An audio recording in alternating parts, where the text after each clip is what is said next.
Hello and welcome to Hard Copy, coming to you from our studios in Abuja. I'm Maokpe Ogunyusuf. At the start of this year, we did say that viewers of our program are in for interesting viewing, as we intend to serve you conversations that are not only fresh and frank, but also thought-provoking. A cursory look at the news over the last couple of weeks shows indeed that there is fire on the mountain in our country, Nigeria, and perhaps nowhere else has this consensus been more strongly expressed than at the nation's National Assembly, where at the resumption of plenary this week, lawmakers didn't mince words in expressing the urgency of the security emergency confronting us. From north to south, the pervasive insecurity in the land and the attendant distrust and suspicion coming on the heels of it all is alarming not a few who wonder how much longer can we carry on before it all gives way. For some, it's a lack of understanding of the fire. For others, it's a lack of coordination and strategy needed to put out the flames.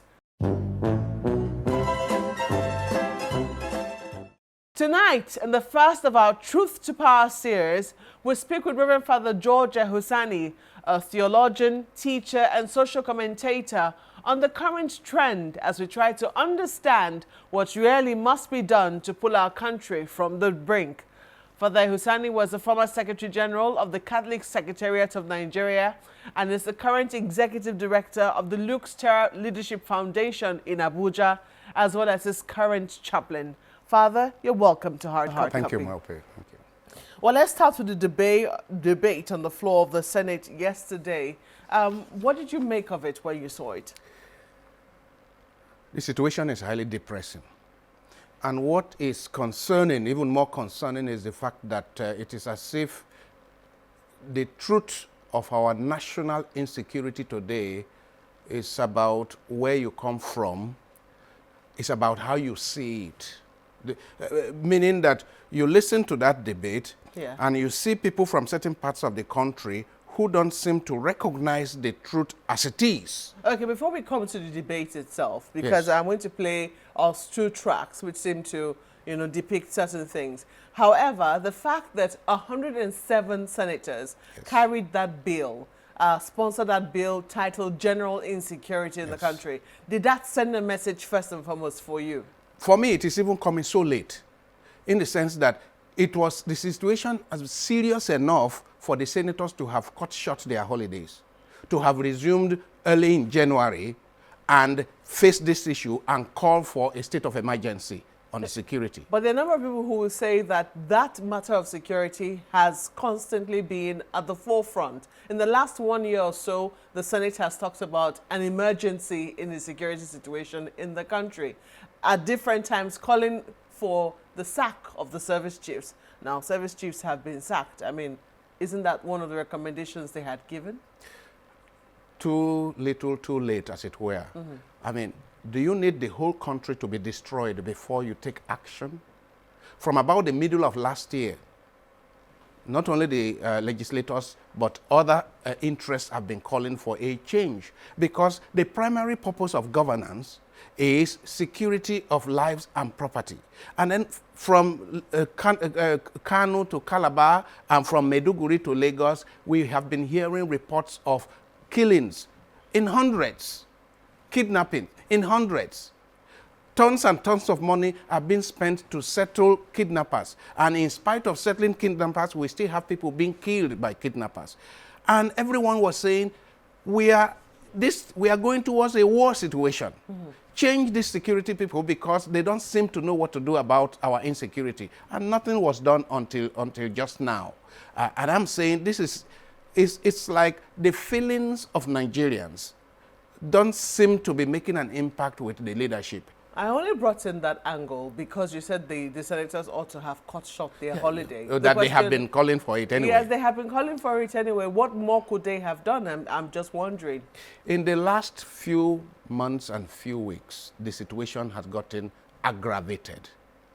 In the last 2 months, for example, it's like there is no part of this country that is not affected by herdsmen terrorism, I'll call it. Herdsmen terrorism.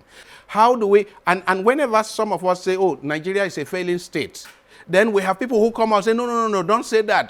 Things are working. What does it mean for a state to be working? When how many Americans? 2 Americans were kidnapped in the boundary between Nigeria and Niger. We saw what happened. The whole country will be mobilized. The resources of the country will be mobilized. American might was mobilized to save the 1 or 2 Americans that were kidnapped. Is it that life doesn't mean anything in this country?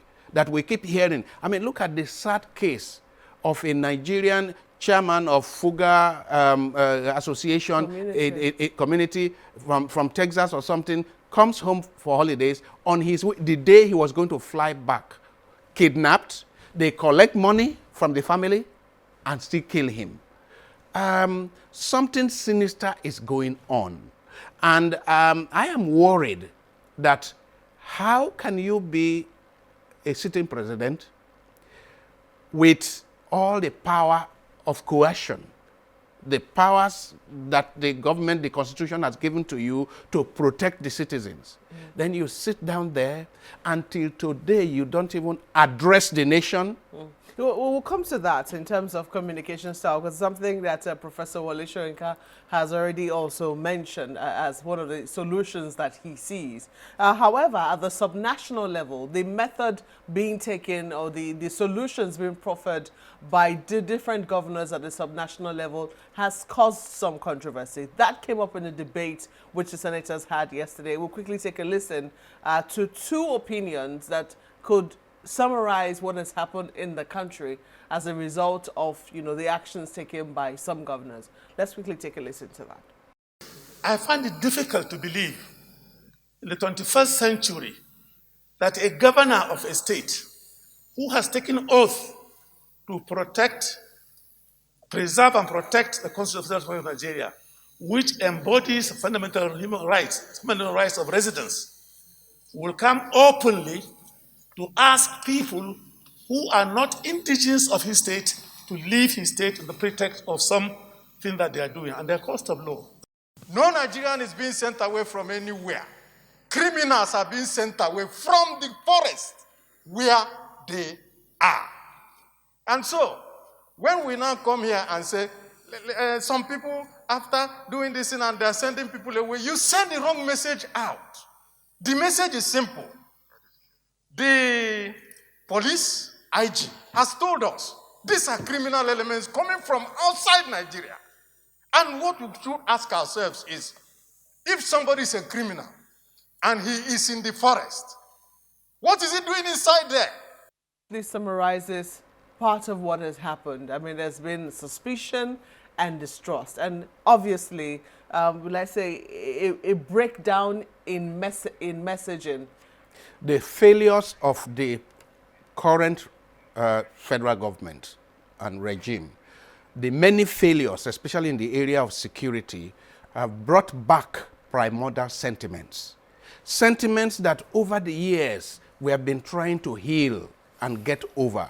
Those sentiments, those antipathies and sentiments, they have now propped up again.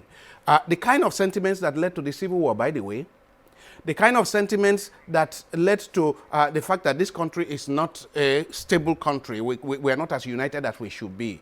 Over the years, some of those sentiments we have begun to get over them. But the failures of the current government have brought back those sentiments. The issue of bandits being asked to leave the forest, we are told, Ondo State Governor Akeredolu that made that statement, we are told that it is a forest reserve. Meaning it is not a place that anybody goes in to graze and to hide.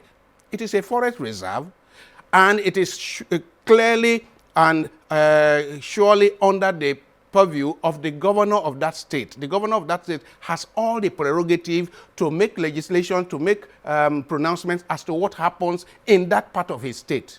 What I find interesting is the fact that right after that, the controversy that broke on the back of his statement, the presidency intervening with their own statement, which they still haven't said anything of, even in the light of clarifications by the state government, and even in the light of meetings held with herders to try and quell and douse whatever fire might have come as a result of that.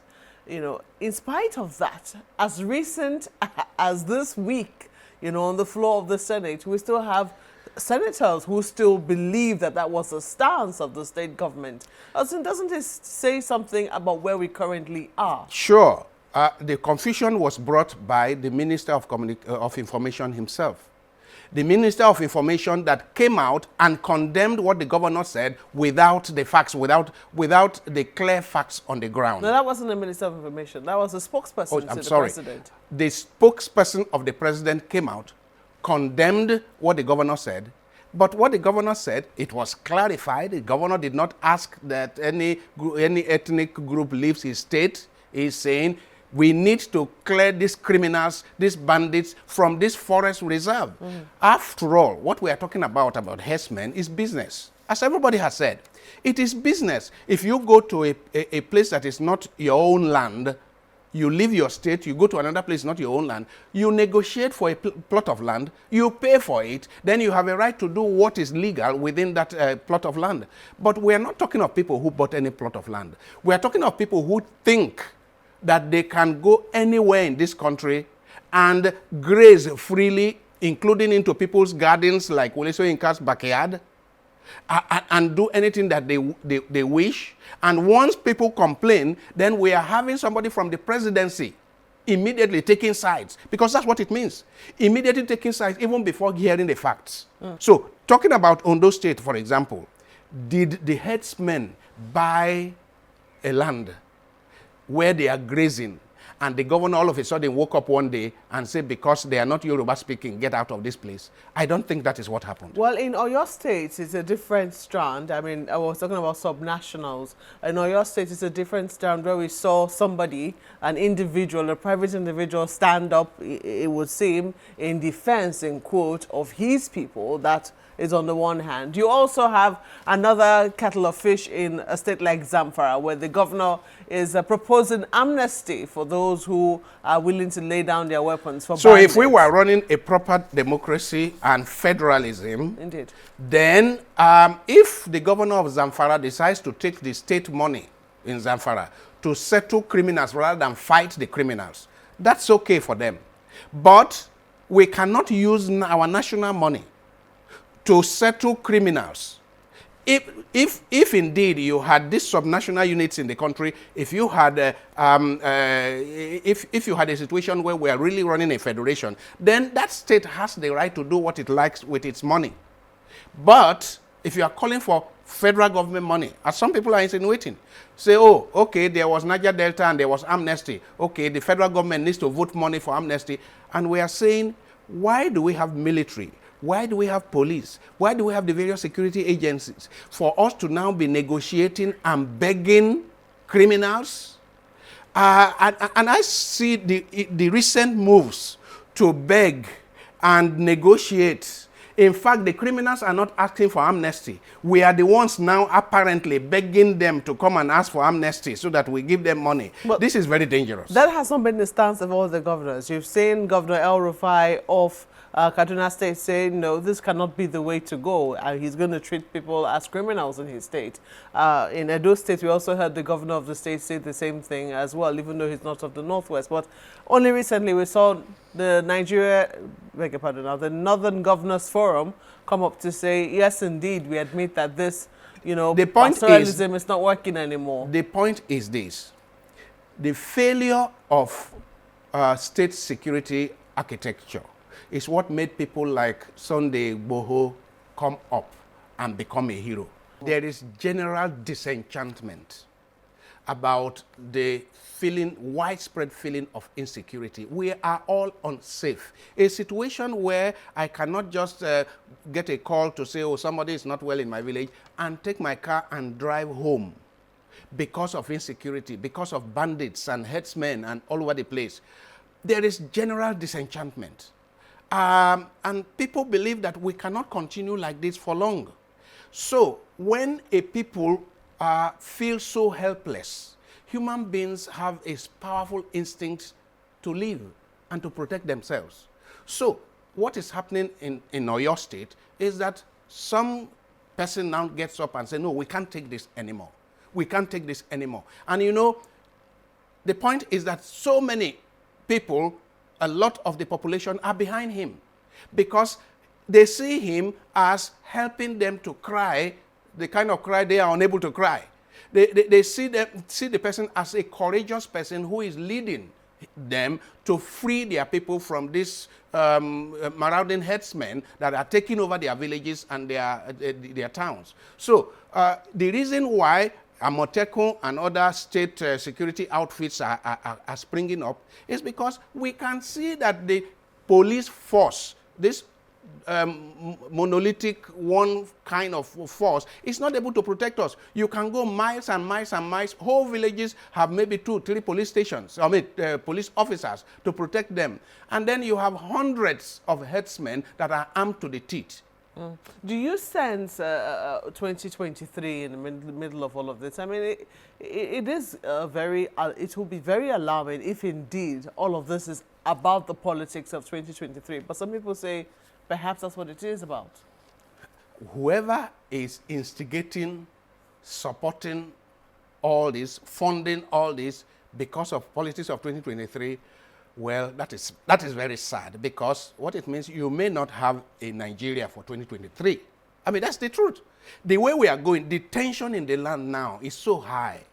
The level of discontentment, the level of disenchantment, of frustration in the country now is so high that for me, I'm not about to be discussing about 2023. It is to discuss about 2021. Can we survive 2021 to December as one united country? That is the real issue. The clock is ticking. We are sitting on a time bomb.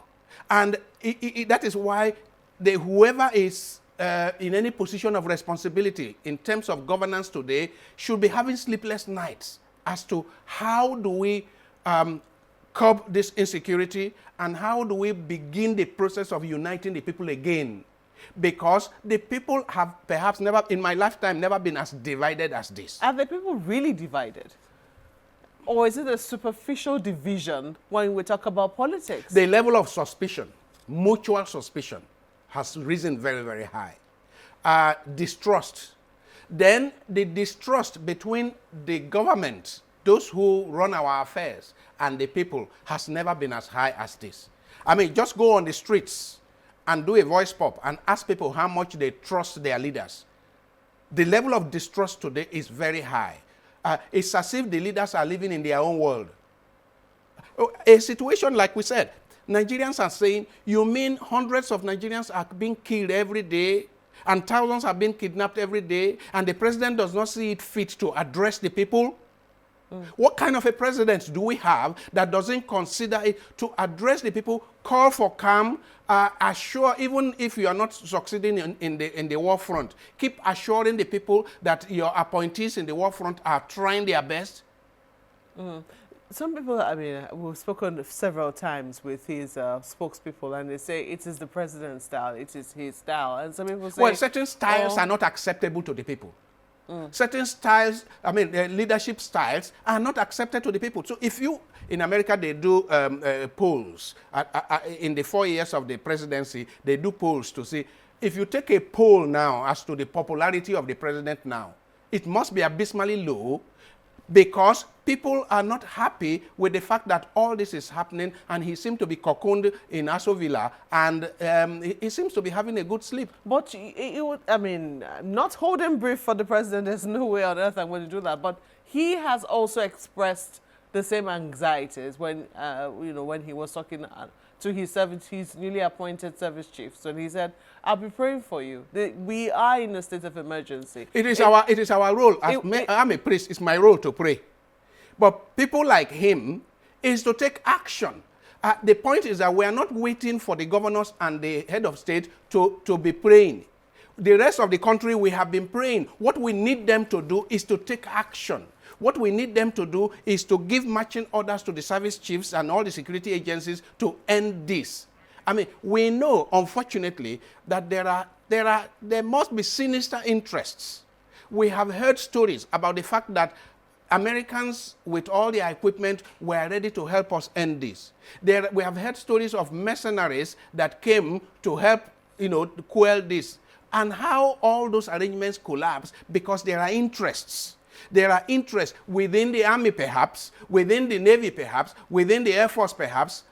There are high up interests that are not interested in this insurgency ending. There are people, unfortunately, who are making money, blood money, out of what is going on. This is the suspicion of many Nigerians. Otherwise, how can you say that the kind of country that we are, okay, it's a large country, but we have all the resources that it takes if what it means is suspend every other thing and face this insecurity. You are trying to start a rail line going to Maradi or wherever. You are taking loans, hundreds of millions of dollars to loans in order to do one big project after the other. But you have no country. You really have no country. For me, the emphasis should be how do we secure the country? Because until you secure the country, all these loans you are taking is just putting future generations in jeopardy. And future generations of where? Nigeria? Now, people, you are hearing IPOB is calling for secession. You are hearing Yoruba saying, well, if this thing does not happen, we are going. You are hearing Niger Delta saying this. So you have to have your house together before you have plans for economic development. If you don't have the politics right, if you don't have the society together, what do you mean by economic development? You've talked about distrust. It's very strongly linked to the corruption, to corruption, which you have spoken about over and over and over again. Can you help us draw a thread? Because some people will say, well, you've talked about corruption. How does it fit in here? We thought it was the biggest monster. Perhaps insecurity is the bigger one now. The insecurity perhaps might have resulted from the massive monumental corruption. When Boko Haram started, perhaps within a few years we would have quelled it. We know that a lot of people became multimillionaires on account of the funds that were meant to fight Boko Haram. A lot of people became multimillionaires. Until today, we are hearing that people are becoming millionaires on account of this. People try to become millionaires from palliatives for COVID-19, meaning the most threatening situations to our country, people want to make money out of it. And so that's where corruption is linked. That is where corruption is linked. And right now, I mean, some people were saying, I read some essay yesterday about an attempt to do amnesty for these bandits, and they are saying this may be a ploy for some governors to loot, because when it comes to settling bandits, anything in security, you don't make negotiations public. You don't make the monies that you pay out public. So how are we sure that a lot of this so-called negotiation with settling this, paying ransom, how are we sure that it is not another way? In fact, to talk about the link with corruption, there are people who believe that these bandits all over the country, these headsmen and bandits all over the country that are terrorizing people and kidnapping people, are making money, are using it to raise money, blood money, for whatever sinister purpose. And I'm saying, you are seeing all this, and then the leadership of the country appears helpless. If you and I are helpless under the circumstances, we are not looking for a leader who will be helpless. I mean, in those days, in many parts of this country, you become a leader having demonstrated your sense of sacrifice to confront the enemy. Balogun among the Yorubas. Among the Yorubas, it is Balogun that eventually become Baale and Obas. Reason is that they risked their own lives in order to protect the people. Now, I am yet to see how much apart from the Governor Zulum of Borno, that has demonstrated a sense of sacrifice in fighting Boko Haram, joining the soldiers and so on and so forth. But we want to see on the national level those who are our leaders risking their lives for the security of the people, because this particular regime came in on the platform of security, fighting corruption, and what was the third one? But security. And a lot of people voted them into power because they said, oh, this person was a former general, and so he will know what to do if the other person, civilian, did not know what to do. So to now have a situation where our circumstances are worse today than 2015, that is a very solid state. That is why Nigerians are distressed today. Well, that's the program tonight. Questions, mails, and comments are welcome to the handle showing on your screen. Thank you for watching. I'm Maokwe Ogunyosef. Good night.